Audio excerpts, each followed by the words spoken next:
This is the first official duty of Justice Kekere Ekun, the 23rd Chief Justice of Nigeria. It's the start of a new legal year and the ceremony for the conferment of the rank of Senior Advocate of Nigeria, or SAN, to almost 90 legal practitioners. Justice Kekere Ekun chose the moment to assure that things will only get better in view of poor public perception of the judiciary, saying that the Nigerian judiciary is independent and free of external influences. This is a new dawn and a new era in the Nigerian judiciary. Over the years, various factors have contributed to the negative image of the judiciary.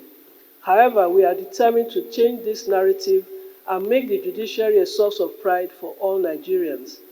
When the legal compass of a nation falters, everything suffers, including public and international perception. The attitude of some of us in the justice sector is sometimes less than salutary, and that has, to a large extent, contributed to the current image deficit of the country's legal system. Forum shopping by some of our legal practitioners is rampant. It is such acts that often give rise to the emergence of conflicting orders by courts of coordinate jurisdiction. Nigeria's Chief Justice asserts that the independence of the country's judiciary isn't in doubt. The Nigerian judiciary is independent in conducting its affairs and rendering decisions without interference. At the Supreme Court, for instance, our judgments are free from external influence. While it is essential for the judiciary as a third arm of government to maintain good working relationships with the executive and legislative branches, this should not be misconstrued as subservience.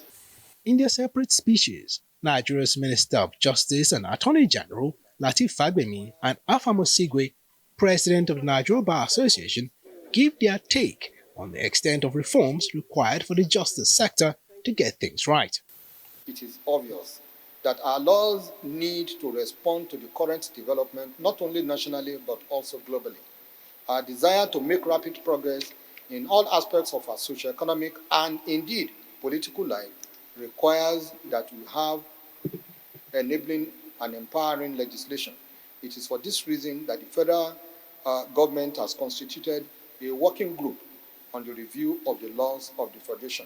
We are of the view that the overly lavish ceremonies we now see being organized by such newly sworn judicial officers is robbing the offices they occupy of the solemnity and discreet nature they deserve.